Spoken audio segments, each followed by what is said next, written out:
Hey and welcome to Neverwinter with Aragon. So today is update day, again Friday, but with it comes quite a few changes, namely to a lot of companions. First of all, there are some known issues, so when the new Lockbox does come out next Thursday, there'll be some translation problems. So the day's effect is going to say like 6 seconds instead of 4.5 seconds, that being in locals other than English, and then with the Flapjack companion it will say that his range is 50 feet when it's actually 80 feet on his support the crew ability. So again, that is in languages other than English, so don't be fooled by that when this Lockbox does come out next week. Again, Thursday they said, June the 13th. But we then have in Vokas space the Curator of History. This has been moved here. He used to stand around within the Moondancer, and he actually has another weekly quest he can provide you, Sabotage of the Citadel. You need to get to the 5th milestone, which is when you claim these standard modes. That will allow you to get the rest of the campaign progress much easier getting your weekly haul. Many of you may not have noticed that because who needs to go back to the Moondancer when you've completed Light of Xeraxis? But then, future events. The Protector's Jubilee. They claim to have increased the drop rates on Insignias. Now, I have some old characters copied over here, which does have a lot of these bounties. I farmed these last year. And we can say, yeah, they don't exactly say anything updated in the tooltip.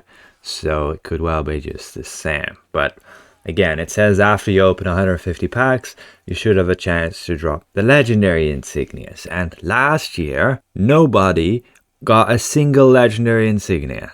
That's probably like millions of these packs opened and not one person got a legendary Insignia. So if they're increasing the chance of 0, well, that could still be 0. We will have to go and test that out, and I will do so in a separate video where we open a bunch of these. But moving on, we then have a lot of companion adjustments, particularly support companions are getting a bit of an overhaul. So we've got to go and retest quite a lot of them. You can see initially they've changed the buff effects so that they have 100% uptime and a radius of 80 feet rather than 40 to 50. You can see most of them have like a 50-foot radius, but a lot of them very nicely will be getting increased to 80, allowing you to have a further effective range from the boss, so you can actually, viably play a bit further from the group if you wanted to. Just be aware, not everything is affected. Only these following companions will be getting that radius increase to 80. So this is without the tutor for some reason. The tutor still only has 50 feet. If you are playing with him in the party, you'll want to still stay close.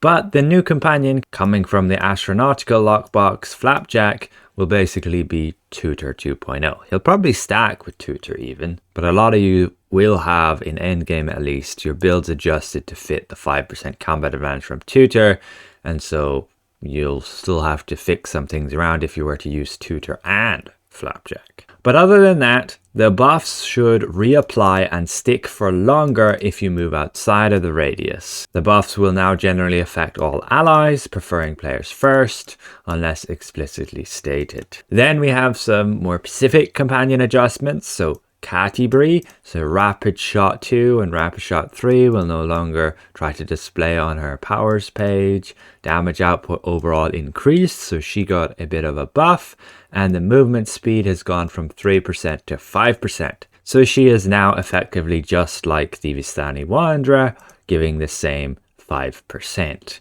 meaning you could probably also use 2 and get an extra 10% movement speed to the team. That's pretty neat. The Cyclops War Drummer has had his priority shifted to percussion, ensuring that he generally activates it when it's available.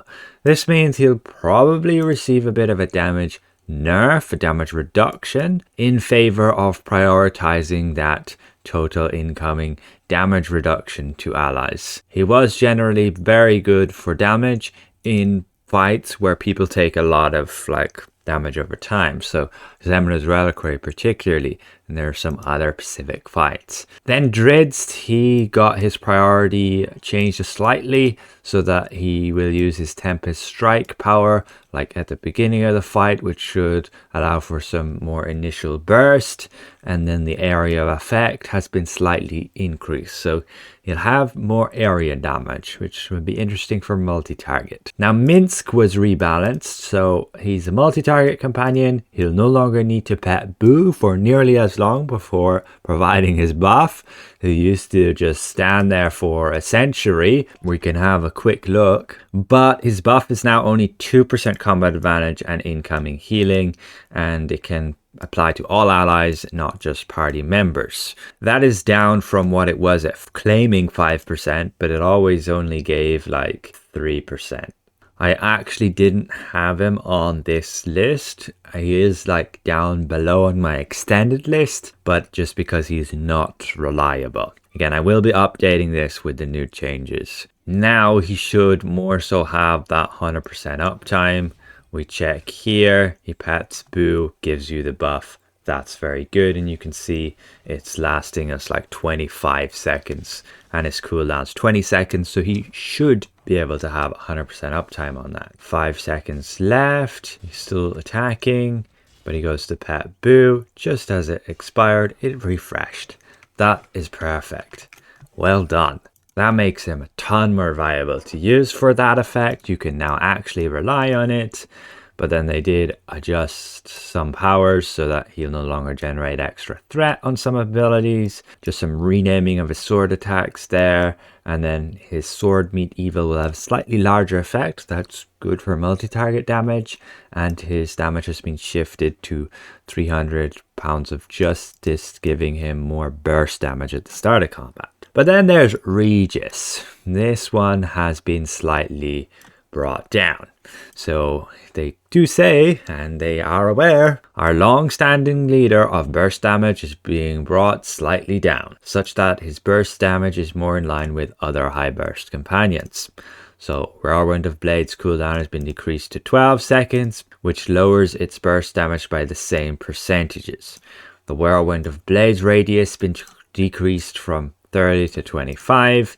Even with the smaller radius, it's still one of the largest area of effects of any companion power, and his overall DPS should remain mostly unchanged. Again, I will have to check out the specifics on that. We will need to do another video where we test all of this. For now, I'm just covering what has changed. Then with Sergeant Nox and Alphonse Nox, so they've changed the damage priority as well. So it's shifted towards Sweeping Strike power, and his Great Leap power is now explained on his sheet, which indeed claims that when he's not in melee range, he will leap to the target's location, meaning if he's next to the target, he won't use that ability. So in general, it will now deal more immediate burst damage. Then Wolfgar, the damage output has been increased overall, and his damage priority has been shifted to swing, giving him more burst damage at the start of the fight. These are very good things. Like, a lot of them have that same common, moving the burst damage to the start of combat. This helps a lot for multi-target companions to balance them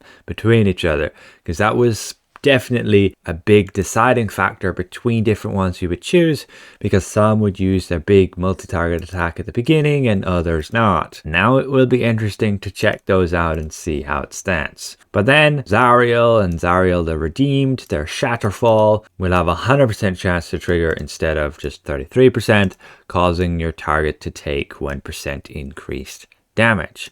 There's a damage debuff, so she'll help a teeny bit, and at least now she is more reliable with that ability. But moving on, we have some items and powers adjusted, particularly for companions, starting with the Lliira's Bell. So the damage bonus has gone to 30%, and the tooltip has been updated to specify the buff's duration. We can see that exactly just there. Increases damage 30% for 30 seconds. That will be interesting to see if that actually works the way it says it does. And then the Lliira's Bell of Celerity has been changed to, rather than give recharge speed to your companion, it's just going to be basically flat out reducing your cooldowns. So both these bells have like a 2-minute cooldown, and so you can just use them. And then I assume the celerity one will just instantly reduce the companion's cooldown, allowing them to use those abilities again sooner. It will be interesting to see for multi-target companions particularly.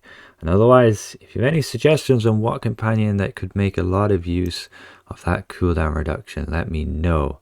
Potentially some hard-hitting companions in single target as well. If you're doing the artifact call and you'd want them to hit again, that could be useful, be interesting to see. And otherwise, the Radiant Elven Hood, which gave you a bunch of forte. I believe there was another one which gave combat advantage. Basically, it's been updated to actually work and stack up. Before it was just giving you like 1 stack and then not doing anything. And then in Wild Space, there was a bug that prevented text from displaying correctly for heroic encounters, and that should be fixed. But that is the entirety of the patch notes. Pretty extensive updates to companions there, particularly the support ones, all of which I think is pretty good. Like Regis, he was kind of overpowered. He was, definitely set apart from the rest with the way he would use that Whirlwind of Blades right from the beginning. It had a massive area of 30 feet, but his damage has been reduced slightly as well with the cooldown reduced. Just means he'll have slightly lower burst, but still same like DPS over time. So he's been taken down a peg, but everything else pretty much just buffs across the board, which is great to see. Especially the support companions having 100% uptime means they're far more reliable. But we will do some more further testing on all of these here in a separate video. Otherwise it would just make this one far too long. Mostly you don't have the attention spans for that. So thank you for watching, and we'll see you guys around. Goodbye for now.